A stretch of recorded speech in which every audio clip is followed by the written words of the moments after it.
नमस्कार, city vision समाचार में आपका स्वागत है। पहले मुख्य समाचार।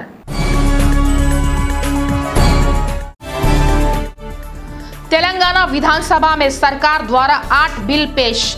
विधानसभा सदस्यों के सर्वसम्मत मत से बिल पारित।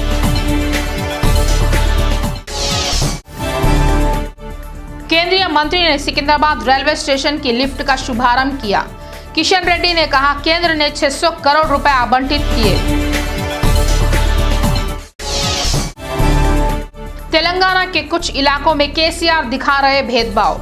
रेवंत रेड्डी ने कहा, वे अपने ही क्षेत्रों में विकास कर रहे हैं।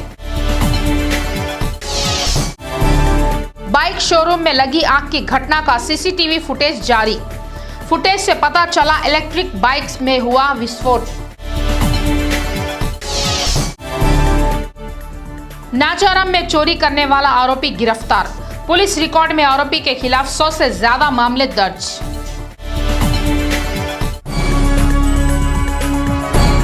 अब समाचार विस्तार से। तेलंगाना सरकार ने विधानसभा में 8 विधायक पेश किए। मंत्रियों और विधानमंडल ने सर्वसम्मति से मंजूरी दी। मोटर वाहन कर अधिनियम संशोधन विधायक, निजी यूनिवर्सिटी अधिनियम संशोधन विधायक, यूनिवर्सिटी संयुक्त नियुक्ति बोर्ड विधायक, जीएचएमसी नगर अधिनियम संशोधन विधायक, जीएसटी अधिनियम संशोधन विधायक, निजी विश्वविद्यालय अधिनियम संशोधन विधायक, आजमाबाद औद्योगिक अधिनियम संशोधित विधायक, तेलंगाना लोक रोजगार सेवानिवृत्ति संशोधन विधायक तेलंगाना सरकार द्वारा विधानसभा में पेश किए गए और विधानसभा द्वारा मंजूर किए गए। निजी यूनिवर्सिटी अधिनियम में संशोधन के लिए विधायक की मंजूरी से कावेरी, गुरु नानक, श्रीनिधि, एमएनआर और निकमार यूनिवर्सिटियों को मंजूरी दी गई है। नए निजी यूनिवर्सिटियों में तेलंगाना के छात्रों के लिए 25% आरक्षण लागू किए जाएंगे। मंत्री सबिता इंद्रा रेड्डी ने कहा है कि 12 यूनिवर्सिटियों के लिए संयुक्त नियुक्ति बोर्ड की स्थापना एक बहुत अच्छा निर्णय है। केंद्रीय मंत्री किशन रेड्डी ने कहा है कि केंद्र सिकंदराबाद रेलवे स्टेशन को एयरपोर्ट जैसा बनाएगी। उन्होंने कहा है कि केंद्र ने इसके लिए 600 करोड़ रुपए आवंटित किए हैं। उन्होंने सीताफल मंडी रेलवे स्टेशन पर 3 लिफ्टों का उद्घाटन किया। केंद्रीय मंत्री किशन रेड्डी ने कहा है कि प्रधानमंत्री नरेंद्र मोदी का लक्ष्य सिकंदराबाद जैसे यात्रियों की भीड़ वाले रेलवे स्टेशनों को हवाई अड्डे जैसी सुविधाएं प्रदान करना है। उन्होंने कहा है कि आधुनिकीकरण का काम शुरू हो चुका है। किशन रेड्डी ने कहा है कि यात्रियों को कई सुविधाएं उपलब्ध कराने के केंद्र सरकार के लक्ष्य के बावजूद सिकंदराबाद में जरूरी जगह का अभाव है। यही कारण है कि चिरलापल्ली रेलवे स्टेशन का विकास किया जा रहा है। इसे टर्मिनल स्टेशन बनाया जा रहा है। शहर के कई रेलवे स्टेशनों को भी विकसित किया जाएगा। टीपीसीसी प्रमुख रेवंत रेड्डी ने आरोप लगाया है कि सीएम केसीआर तेलंगाना में कुछ क्षेत्रों के साथ भेदभाव दिखा रहे हैं, केवल अपने ही क्षेत्र में विकास कर रहे हैं। उन्होंने कहा है कि अगर पालमूरू सिंचाई परियोजना को राष्ट्रीय परियोजना घोषित कर दिया जाता है तो क्षेत्र के लोगों की मुश्किलें खत्म हो जाएंगी। उन्होंने कहा है कि उपचुनाव से बीजेपी की दल बदल की राजनीति पलट जाएगी। रेवंत रेड्डी ने आलोचना की है कि 8 साल से जनता को ठगने वाली पार्टियां अब फिर से लोगों के सामने आ रही है। उन्होंने कहा है कि टीआरएस और बीजेपी को उम्मीद है कि नेता कांग्रेस से निकलकर अपनी पार्टियों में आ जाएंगे। रेवंत रेड्डी ने आलोचना की है कि मोदी इस देश पर शासन करने के योग्य नहीं है।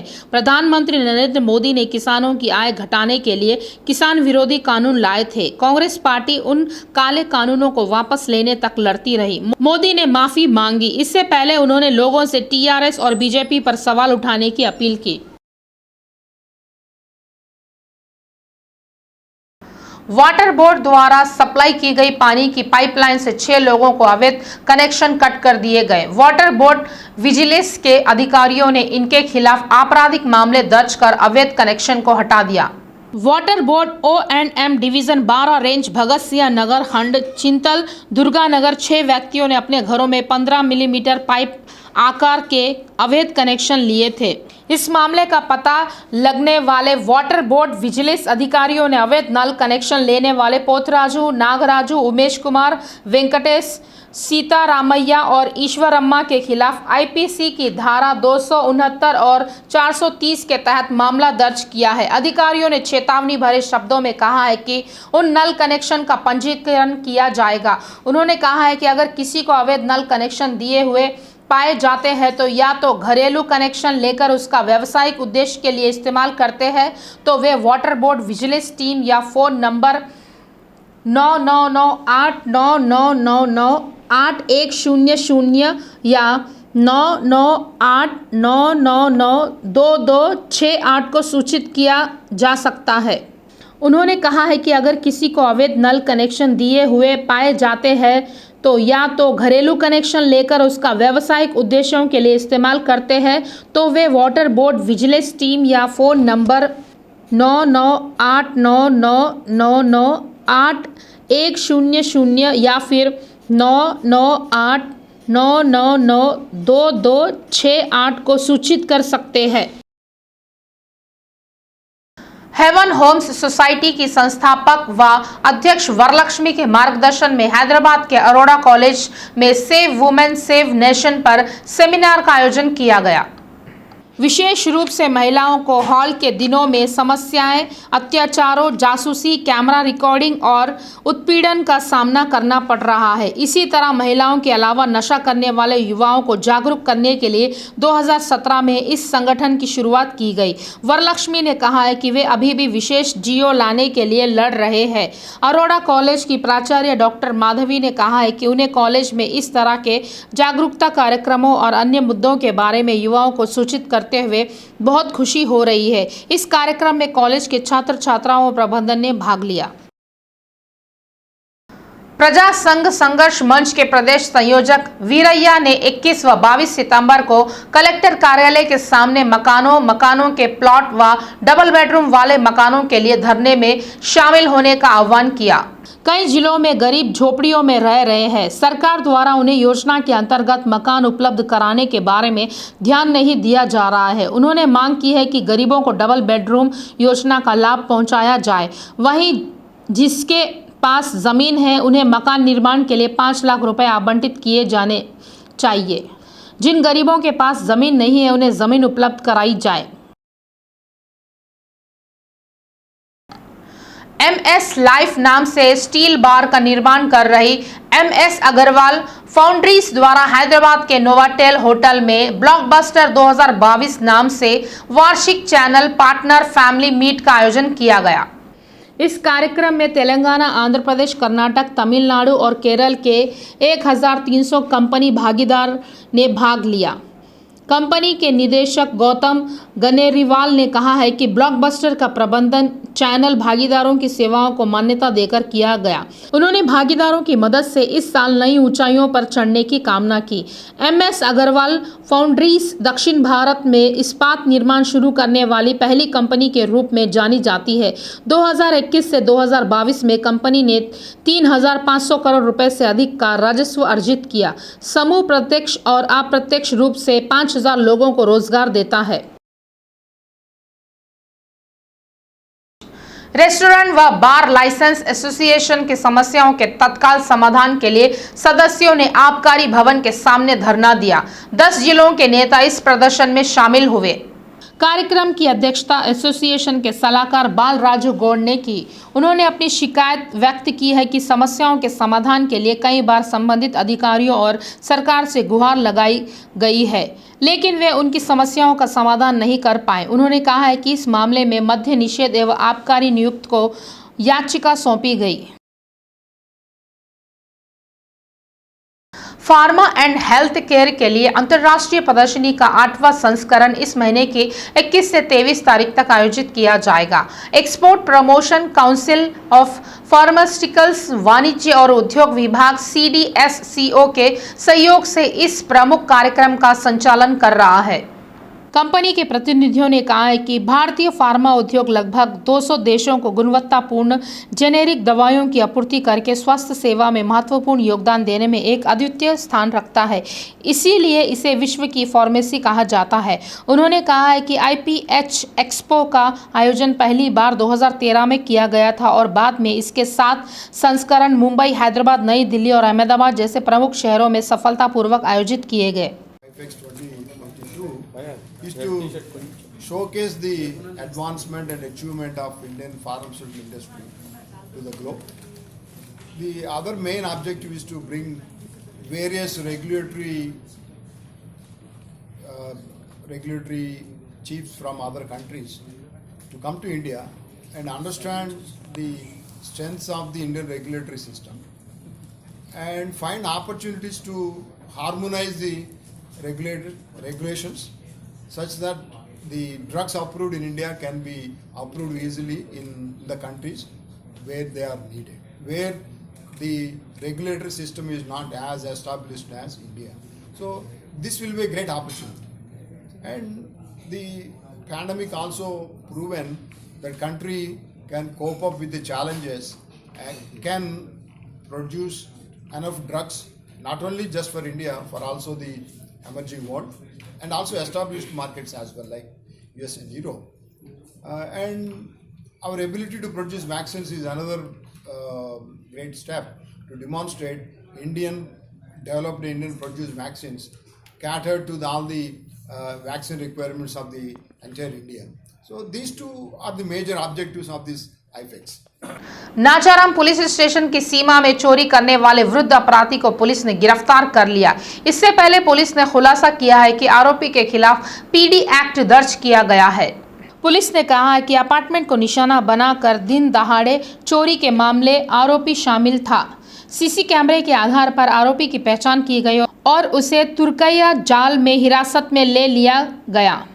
तेलंगाना व आंध्र प्रदेश में आरोपी के खिलाफ 100 से अधिक मामले दर्ज है। आरोपी के पास से सोना, चांदी, कार और बाइक जब्त की गई।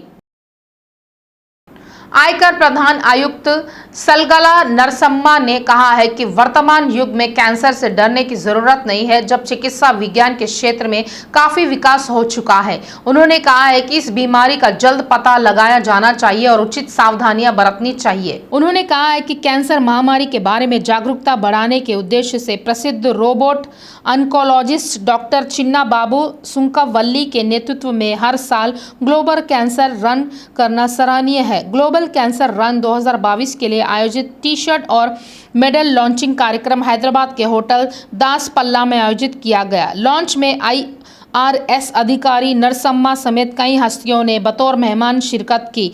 यशोदा हॉस्पिटल्स के ग्रुप डायरेक्टर डॉक्टर पवन गोरू कंटी, फिल्म अभिनेता अली, संगीत निदेशक RP पटनायक और अन्य ने भाग लिया। सिकंदराबाद के बाहरी इलाके में स्थित रूबी इलेक्ट्रिकल बाइक शोरूम में सोमवार रात लगी आग की चपेट में आने से 8 लोगों की मौत हो गई। हादसा कैसे हुआ यह अभी स्पष्ट नहीं हो पाया। शुरू से ही दावे सुने जा रहे कि आग रूबी होटल के तहखाने में स्थित इलेक्ट्रिक बाइक शोरूम में लगी और वहां से निकलने वाले धुएं के कारण लॉज में लोगों की दम घुटने से मौत हो गई।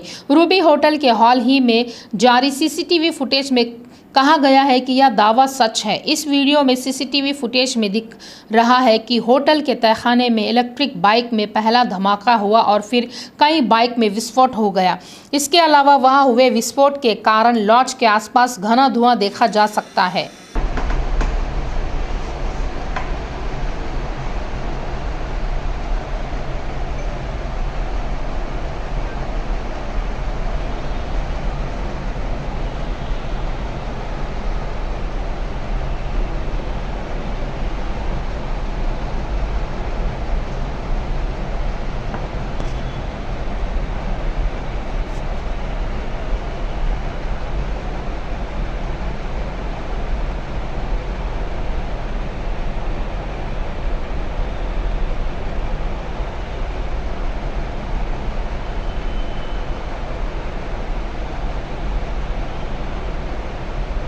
तेलंगाना में पिछले 24 घंटों में 12,311 नमूनों की जांच की गई और 129 लोग कोरोना पॉजिटिव पाए गए। हैदराबाद में सबसे ज्यादा 50 नए मामले दर्ज किए गए हैं।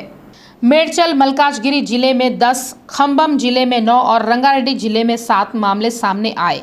385 लोगों के नतीजे अभी पता नहीं चल पाए हैं। वहीं 151 लोग कोरोना से ठीक हो चुके हैं और कोई नई मौत दर्ज नहीं की गई है। तेलंगाना में अब तक 8,36,181 पॉजिटिव केस दर्ज किए गए हैं, जबकि 8,31,226 लोग ठीक हो चुके हैं। अन्य 844 लोगों का इलाज चल रहा है। राज्य में अब तक 4,111 लोगों का कोरोना का इलाज चल रहा है। सिकंदराबाद विशाखा दुरंतो ट्रेन में दर्द से तड़प रही गर्भवती महिला पर मेडिसिन की पढ़ाई कर रही छात्रा ने डिलीवरी की। इस पर यात्रियों ने उसकी प्रशंसा की। श्रीकाकुलम की गर्भवती महिला को अनकापल्ली के पास डिलीवरी से पहले दर्द होने लगा। उसी कोच में यात्रा कर रही मेडिकल छात्रा ने तत्काल ट्रेन में डिलीवरी की। परिजनों ने कहा है कि उन्हें खुशी है कि मां और बच्चा सुरक्षित है। सभी ने इस यात्रा के दौरान मां और बच्चे को बचाने वाले छात्र को बधाई दी। समाचार समाप्त होने के पूर्व मुख्य समाचार फिर एक बार। तेलंगाना विधानसभा में सरकार द्वारा 8 बिल पेश। विधानसभा सदस्यों के सर्वसम्मत मत से बिल पारित।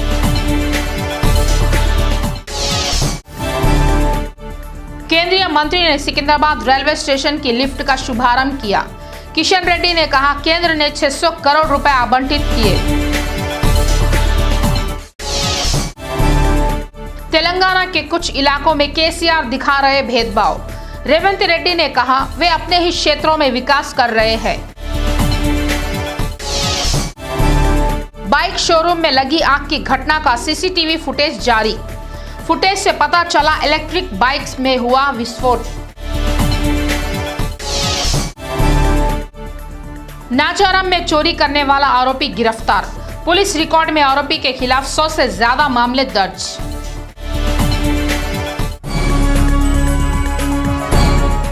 आगे के ताजा समाचारों के लिए देखते रहिए सिटी विजन।